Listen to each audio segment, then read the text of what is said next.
Hola, ¿qué tal? ¿Cómo están? Que el Señor les bendiga. En esta semana vamos a afrontar la semana número 11 de la lección número 11 del libro de Deuteronomios. Y esta semana trata acerca de Deuteronomio en el Antiguo Testamento. Pero yo quisiera abarcarlo un poco más y hablar acerca de Deuteronomios en toda la Biblia. Espero que estén disfrutando, tanto como yo, el estudio de este trimestre, que ha sido realmente muy beneficioso y muy importante para nuestra vida espiritual. Dice el versículo de memoria que lo encontramos en Deuteronomio capítulo 10 y el versículo 15. Solamente de tus padres se agradó Jehová para amarlos y escogió su descendencia después de ellos a vosotros, de entre los pueblos, como en este día. Como sencilla muestra de esto, en Deuteronomio encontramos una gran cantidad de pasajes muy importantes que se hicieron muy famosos a través de la historia. Es decir, muchos personajes del Antiguo Testamento y del Nuevo Testamento citan muchas veces el libro de Deuteronomio. No solamente lo citan textualmente, sino que hacen referencia de él. Hay que decir sin lugar a dudas que de los libros que Moisés escribió, de los 6 libros, el libro de Deuteronomio es prácticamente el libro más citado por otros autores bíblicos. Otros libros que también son citados en el Nuevo Testamento y en toda la Biblia después de Deuteronomio está el libro de Génesis, el libro de Salmo, Isaías. Por ejemplo, en estos libros los autores del Nuevo Testamento citan a los salmos de manera especial justamente para darnos consuelo y para darnos seguridad de que Cristo está a la diestra de Dios y gobierna a nuestro favor. Podríamos, sin embargo, pasar muchísimo tiempo mencionando una y otra vez las tantas referencias que encontramos en toda la Biblia acerca de Deuteronomios y de otros libros más del Antiguo Testamento. Todo esto nos muestra, sin lugar a dudas, la importancia y la relación que tiene tanto el Antiguo con el Nuevo Testamento como viceversa.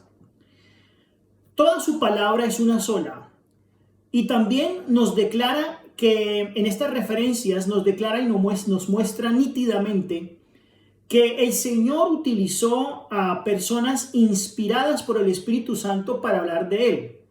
De otra forma, no podríamos encontrar una correlación entre los textos del Antiguo Testamento con los del Nuevo Testamento.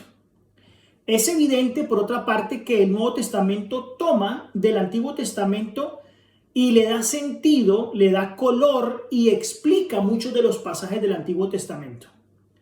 Es decir, las profecías de Dios se cumplen, como ustedes bien lo saben, en Cristo Jesús.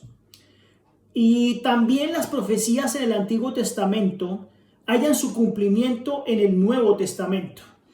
En otras palabras, en el Antiguo Testamento encontramos los antitipos de Cristo Jesús y en el Nuevo Testamento encontramos los tipos de Jesús, que es Cristo Jesús.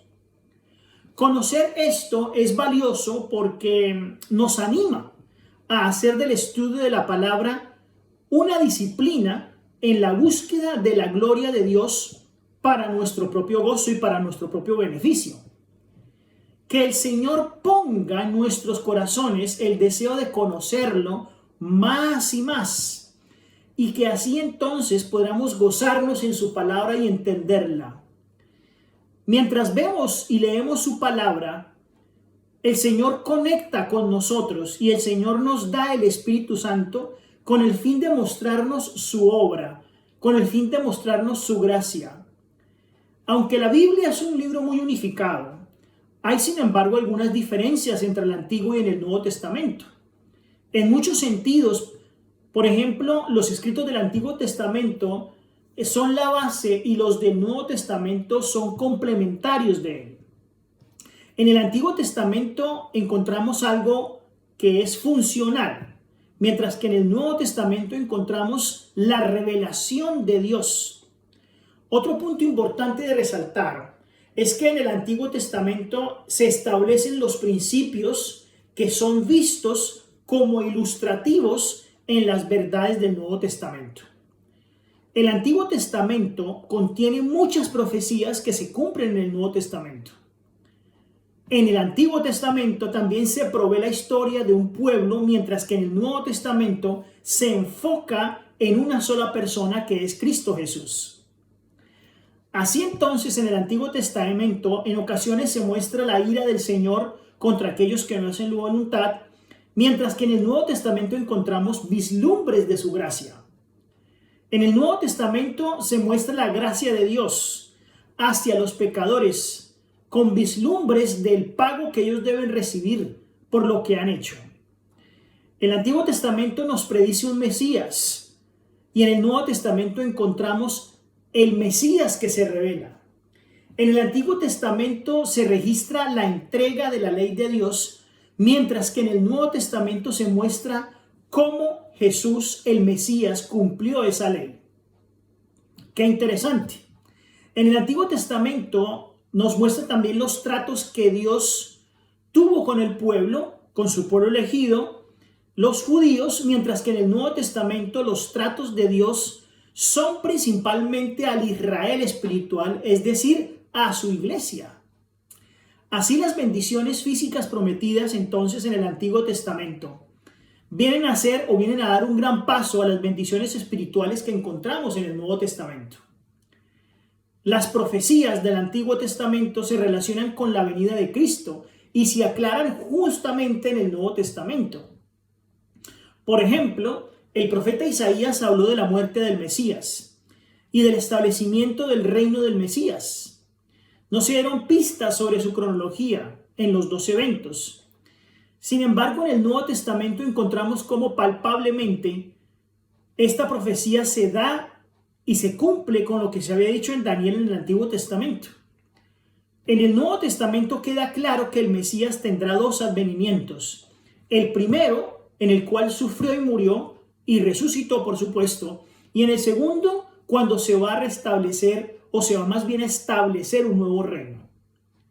Debido entonces a la revelación de Dios en las Escrituras, notamos que la revelación de Dios en las Escrituras se da progresivamente, arrancando del Antiguo al Nuevo Testamento. Y el Nuevo Testamento trae entonces a colación los principios que fueron introducidos en el Antiguo Testamento. El libro de Hebreos, por lo tanto, como un ejemplo, nos describe cómo Jesús es el verdadero sumo sacerdote y cómo su único sacrificio reemplaza todos los sacrificios anteriores que se hicieron como presagios en el Antiguo Testamento. El Cordero Pascual del Antiguo Testamento se convierte entonces en el verdadero Cordero de Dios en el Nuevo Testamento, que es Cristo Jesús. Y nos lo dice Juan el capítulo 1 y el versículo 29. El Antiguo Testamento da la ley, y en el Nuevo Testamento se aclara que la ley fue hecha para mostrar a los hombres la necesidad de la salvación y que es el instrumento por el cual mostramos amar a nuestro Dios. La ley nunca fue hecha para ser un medio para llegar a la salvación, pero es el medio por el cual nosotros nos acercamos al Señor cuando lo hacemos de corazón. Así entonces, el Antiguo Testamento, noten ustedes que vio el paraíso perdido para Adán, pero en el Nuevo Testamento se muestra el paraíso que se recupera a través de justamente el segundo Adán, que es Cristo Jesús. El Antiguo Testamento declara que el hombre fue separado de Dios por el pecado, como lo dice Génesis, y en el Nuevo Testamento se declara que el hombre puede ser restaurado en su relación con Dios, lo dice Romanos. El Antiguo Testamento predijo la vida del Mesías, en los evangelios se registra la vida de Jesús y en las epístolas se muestra la interpretación de su vida hacia el mundo. En resumen, entonces, el Antiguo Testamento establece el fundamento para la venida del Mesías, que se sacrificará a sí mismo por los pecados del mundo. Entonces, el Nuevo Testamento registra el ministerio de Cristo Jesús y luego mira hacia atrás en lo que hizo Él y cómo debemos a Él responderle. Ambos testamentos revelan al mismo Santo Dios y ambos testamentos revelan cuán misericordioso es Él y justo que condena el pecado. Ambos testamentos revelan la ley de Dios. Ambos testamentos revelan el pago hacia el pecador y las bendiciones para aquel que sigue y guarda su ley. En ambos testamentos Dios se revela a nosotros y nos muestra cómo debemos llegar a Él a través de su fe. El libro de Deuteronomio es muy nombrado a lo largo no solamente del Antiguo sino del Nuevo Testamento. Y esto hace de este libro que estamos estudiando en este trimestre un libro muy especial, muy importante y que realmente causa una gran cantidad de bendiciones para quien lo lee. Que el Señor les bendiga.